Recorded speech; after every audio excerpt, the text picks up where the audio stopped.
देशमा महिला हिंसा बढिरहेछ, देशको कानुन फितालो भएर हो कि महिला हिंसा घटाउनु पर्यो भनेर तपाईँ आवाज उठाउनुहुन्छ नि।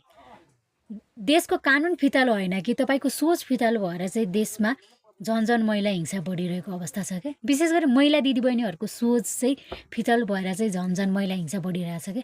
किनभने देशका अधिकांश महिलाहरू महिलाबाट नै शोषित हुन्छन्, महिलाबाट नै अधिकारविहीन भइरहेको हुन्छन् क्या, महिलाबाट नै हिंसित भइरहेको हुन्छन् क्या।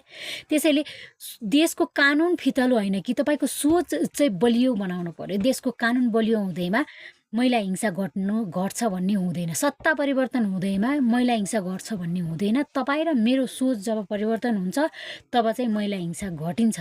तपाईँकै घरबाट सिक्नुहोस्।